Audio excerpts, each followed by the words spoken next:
Bom, eu tô fazendo isso daqui só como uma forma de aprendizado, não tenho planejamento de virar nada, é só para eu poder me melhorar e me aperfeiçoar como o profissional e sair do nível júnior, pular para o pleno.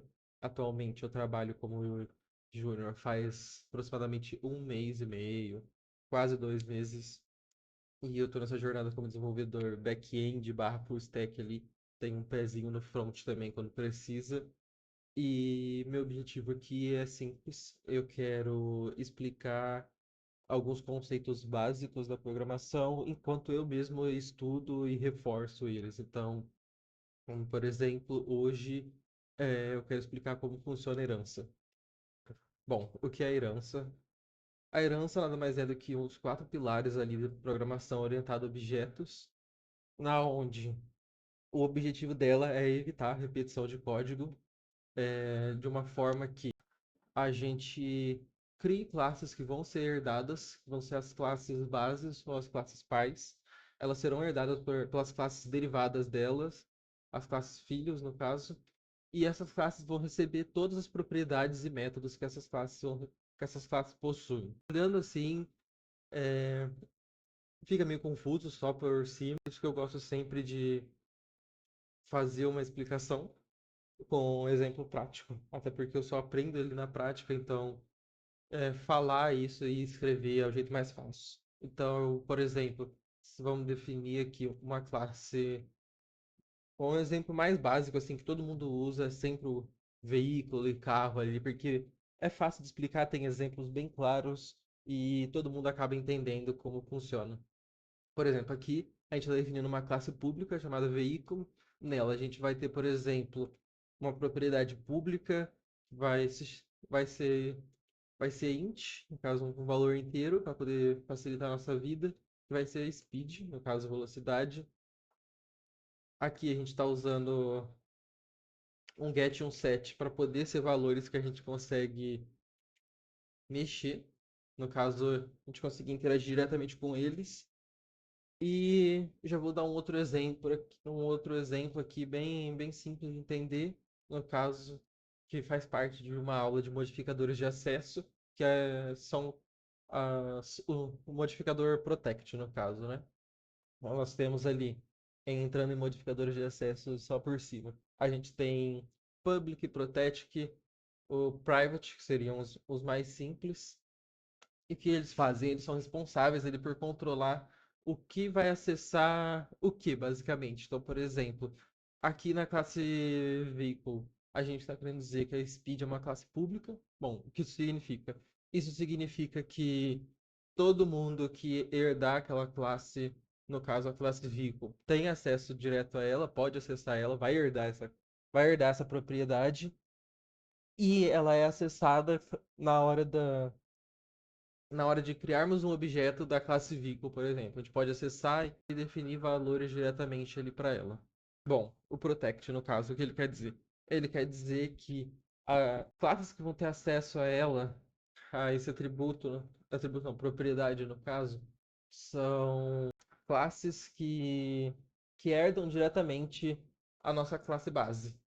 No caso, dentro da própria classe podemos acessá-la também. Então, no caso, criamos o protect aqui color, por exemplo. O que a gente quer dizer com isso daqui?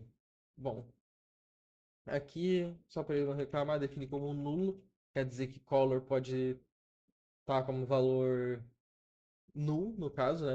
Não receber valor nenhum. E o que isso quer dizer? Isso quer dizer que caso criemos um método aqui, por exemplo, é, só um exemplo aqui, só para escrever, um getColor, a gente consegue colocar um console, writeline para poder escrever dentro do console. A gente consegue pegar o color aqui, a gente consegue definir coisas para color. A gente consegue manipular isso daqui dentro da própria classe, o que é uma característica padrão, considerando que ela é protect e ela faz parte da classe Victim. Da mesma forma que a gente consegue fazer é, indo para um outro exemplo, caso nós criemos nossa classe derivada, no caso a classe filho. Vou fazer o carro, por exemplo. Ela vai herdar a classe vehicle. Aqui nós podemos criar métodos que vão acessar diretamente os atributos dessa classe, as propriedades, no caso. Então, por exemplo, se criarmos um método aqui, opa, dentro daqui, agora que a gente criou nossa classe derivada, no caso a classe que herda diretamente vehicle, o que nós podemos fazer agora? A gente pode acessar diretamente as propriedades que a classe vehicle possui. Então, por exemplo, se eu criar aqui um public void accelerate, o que isso daqui quer dizer? Aqui, basicamente, é para poder acelerar o carro, né? No caso, o objeto vai. Bom, de uma forma mais fácil de explicar. Nós temos aqui duas propriedades, speed e color. Ambas estão sendo passadas aqui para car, como elas são public protect. Na hora que, né, por exemplo, instanciarmos o objeto, criando aqui só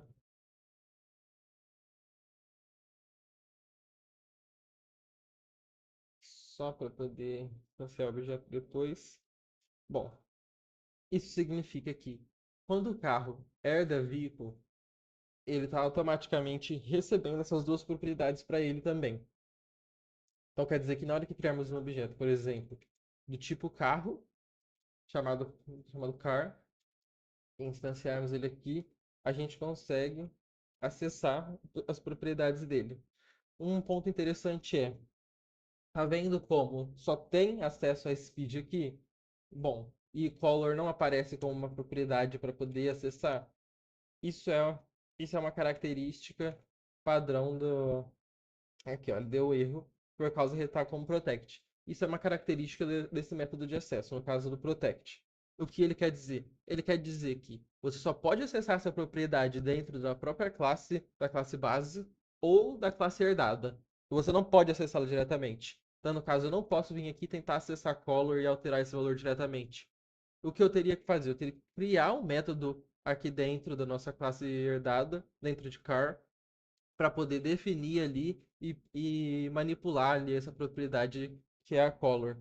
Que não é o caso, por exemplo, de speed, na onde como é uma classe pública, a gente pode acessar ela durante essa nova instância desse objeto do car. Então a gente consegue vir aqui e definir um valor direto para speed, no caso, por exemplo, 10.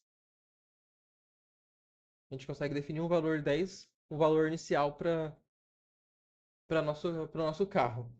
Bom, com isso explicado, a gente voltando para o nosso método Accelerate, o que a gente pode fazer aqui, por exemplo? A gente pode catar o speed que a gente tem dentro de car e aumentar a velocidade dele. Isso é um exemplo básico, assim, mas que funciona. O que basicamente isso faz? Ele vai pegar a velocidade atual do carro, no caso, a gente instanciou um objeto. A gente instanciou esse objeto aqui com uma velocidade de 10, e na hora que a gente chamar, por exemplo, car.accelerate, ele vai aumentar mais 10 de velocidade. Então, se a gente rodar, por exemplo, o programa, ele vai mostrar como 20. Claro, se eu printar a tela, né? Colocar direto dentro do método aqui mesmo, só para ficar mais fácil. Ele printou como 20. Por quê? Porque a gente definiu a velocidade inicial dele como 10 e a gente chamou o método que a gente implementou dentro da classe carro, que aumenta em mais 10 a velocidade. Logo, 10 mais 10, obviamente 20. Aqui depois ele mostra essa velocidade. E essa é uma característica padrão, assim. Esse é o principal objetivo da orientação a objetos ali. Quando a gente está falando de herança, que seria evitar repetições. Digamos, por exemplo, eu vou querer implementar agora um barco. A gente implementou um barco aqui e agora eu quero barco. A gente tem algumas classes bases, por exemplo. Todo carro, ele tem todo carro, todo barco, eles têm que acelerar, certo? Então aqui a gente consegue implementar o, o nosso método por cima disso. Não é a melhor forma de fazer isso, para isso a gente tem as interfaces. Na hora que a gente está falando sobre implementação de métodos, Mas, só para ficar explicativo aqui, isso vai evitar que a gente tenha repetição ali de ficar criando vários atributos, várias coisas ali, se repetindo em coisas que poderiam estar dentro de uma classe base. Agora, por exemplo, vamos voltar aqui, por exemplo, no nosso Protect, certo?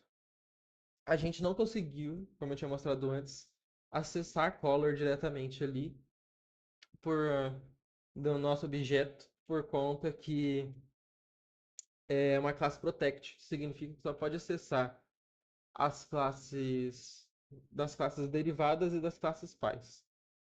Só ali que essa propriedade pode ser acessada. Então, por exemplo, se viemos aqui e definimos um public void, é, só um nome aleatório aqui, não é uma convenção, não é uma boa prática. Define color aqui, por exemplo. Se a gente vier aqui, definir isso daqui, a gente vai dizer que color é igual vermelho. Agora a gente pode acessar esse método define color, no qual a gente vai definir sempre como vermelho, mas isso daí não é muito interessante, certo? Por isso a gente pode passar um parâmetro. Então a gente pode dizer, por exemplo, a gente vai passar color para cá. Então agora a gente vai dizer que color, nossa propriedade color da classe carro, ela vai receber color. Na hora que a gente fizer isso aqui, ele vai começar a reclamar que a gente tem que passar um parâmetro que não está sendo passado aqui no momento. Então, se a gente passar, por exemplo, vermelho de novo, agora a gente consegue definir qualquer cor aqui, contanto que seja uma string, para dentro do nosso color. Aí a gente pode ter, por exemplo, public void ou get color, que só que só mostra a nossa cor, só para poder ficar bem explicativo aqui. E lembrando, a gente não consegue pegar diretamente, por conta que ela é protect. Tá, aqui a gente pode aqui o que a gente está fazendo. A gente está definindo uma velocidade base como 10. Depois a gente chamou o método accelerate. Isso vai aumentar em 10 a velocidade e depois vai printar a velocidade, o que vai mostrar 20 ali no console. Depois a gente chama o método define color. Dentro desse método a gente passa um parâmetro red que vai definir uma, uma cor, no caso, né, uma string, para dentro de uma propriedade desse, desse nosso objeto, que no caso é o car. Se a gente rodar isso tudo, ele vai printar o 20 e vai mostrar a cor que a gente passou para ele. Ah, mas o que acontece se a gente criar, por exemplo, uma outra instância? A gente criou o car2 agora. Bom, opa. O que acontece se a gente criar o car2 agora, por exemplo? Ah, eu quero acelerar, sabe? Eu quero acelerar e eu quero ver a cor e eu quero ver a cor dele. O que isso vai obviamente retornar 10, que é nossa base aqui, e nada, que é o que a gente printou aqui. Bom, mas por que isso acontece? Porque a gente está instanciando um novo objeto. Isso quer dizer que o carro 2 é diferente do carro 1. E isso dá para dar a gente a vantagem de criar vários objetos ali que vão receber coisas diferentes. Por exemplo, como no exemplo aqui, a gente tem o carro, o car, o 1, que ele recebeu uma velocidade base de 10. Na hora que a gente acelerou, ele recebeu mais 10 e printou um total de 20. E recebeu a cor vermelho aqui. Na hora que a gente mostrou essa cor, ele apareceu como vermelho. Por outro lado, o carro 2 ele não recebeu nada disso. A gente só chamou diretamente os métodos da nossa classe derivada ali, que é o car, para poder acelerar e pegar a cor.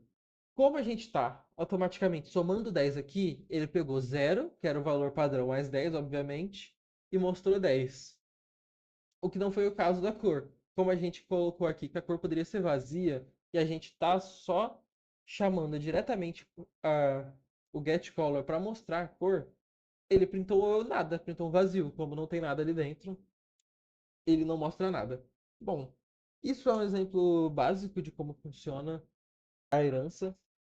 orientação a objetos, existem várias outras coisas ali que são complementares, como por exemplo, interfaces para ajudar na implementação dos métodos. Aqui a gente fez um exemplo básico de como a herança funciona, só para poder explicar o conceito de fato. Existem outras coisas, como por exemplo, heranças múltiplas, não é o caso aqui do C Sharp, que é a linguagem, na onde permite que você herde diversas classes. A linguagem em si não tem essa opção, então não tem como fazer uma heranças múltiplas de classes, mas algo teria como fazer, por exemplo, que substitui ali a solução desse problema seria através de herança de interfaces, que eu vou gravar depois, sobre como isso funciona. Mas basicamente as interfaces, elas são responsáveis ali por criar um contrato com uma classe que obriga ela a implementar um método. Um exemplo simples aqui, na verdade, só para não ficar tão jogado assim no ar, a gente pode criar uma interface pública aqui com convenção. Ai, vehicle. Como convenção, todo nome de interface sempre começa com I, né, de interface. Agora que a gente criou a interface aqui, a gente pode definir, por exemplo, um void accelerate. Aqui que a gente está fazendo, a gente está definindo só um método. A gente não está implementando ele de fato, a gente só criou a definição dele. Porque a gente poderia vir, por exemplo, a gente poderia herdar a nossa interface. Bom, aí eu comentei agora há pouco que a gente não tem heranças múltiplas no C Sharp, mas isso se aplica apenas para quando a gente está falando de outras classes. Então, por exemplo, se eu tivesse uma classe aqui, vehicle, e uma classe coxinha, por exemplo, a gente não poderia vir aqui e herdar a classe coxinha, porque a gente já está herdando a classe vehicle. Por outro lado, como interfaces não são classes, a gente pode herdar essas interfaces também.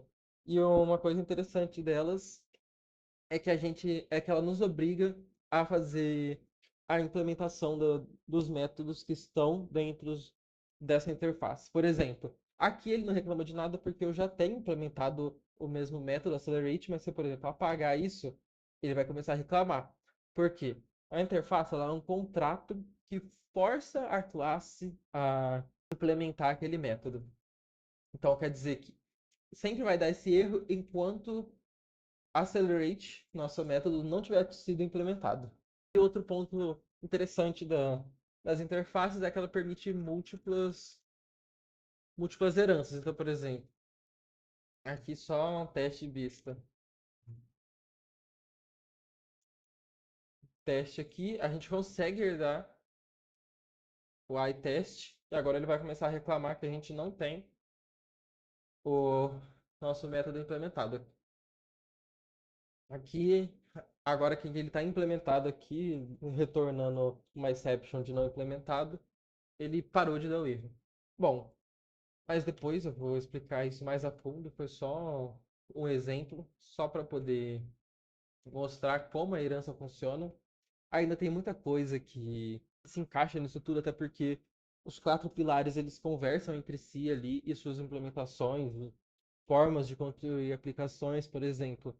Às vezes vai ser o melhor cenário utilizar uma classe abstrata do que utilizar uma interface, quando é algo que a gente precisa de uma pré-criação ali do nosso método.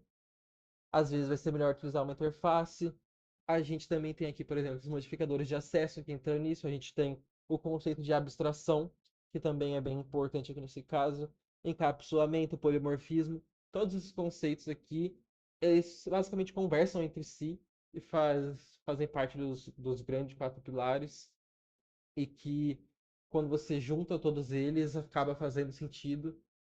Mas acredito que começar pela herança é o que faça mais sentido, porque muitos conceitos ali vão ser utilizados, eles partem do princípio de herança, como por exemplo interface, classes abstratas, que é muito utilizado. O próprio polimorfismo também ali, ele é baseado em heranças por causa do override ali, da substituição dos métodos. Então, eu acredito que é o que mais faça sentido, pensando em uma aplicação base aqui na primeira explicação. Acredito que Na verdade, eu não sei, né? Eu vou ver depois qual que vai ser a próxima explicação. E acho que por enquanto é isso. Acho que deu para entender consideravelmente como funcionam as heranças, pelo menos por cima delas, e como isso tudo conversa entre si. Acredito que isso faça mais sentido depois que todos os quatro pilares forem explicados e mostrar de fato uma aplicação real de tudo isso, algo que eu pretendo fazer. Até porque, como eu falei no começo, eu também estou estudando, né? Eu também estou reforçando essa base. Então, para mim também é um aprendizado ali. Então, posso ter falado besteira aqui em algum momento. Isso daqui tudo eu fui vendo com base na documentação ali também. Fui vendo com base em artigos e até mesmo com o ChatGPT, ele é muito bom para poder criar exemplos assim de conceitos. Então, exemplo básico de como funciona a herança, ele é muito bom nisso. E vai ser isso, acredito que eu pretendo trazer depois um projeto assim real. Não um projeto real, né? Mas uma implementação assim, juntando tudo ali, abstração, interfaces, os quatro pilares, de uma forma bem definidinha, para eu poder consolidar esse conhecimento também e explicar aqui também, né? Porque, de acordo com o Feynman, a gente só aprende quando a gente consegue explicar algo de fato para alguém, senão você não solidificou esse conhecimento. E é isso. Tchau.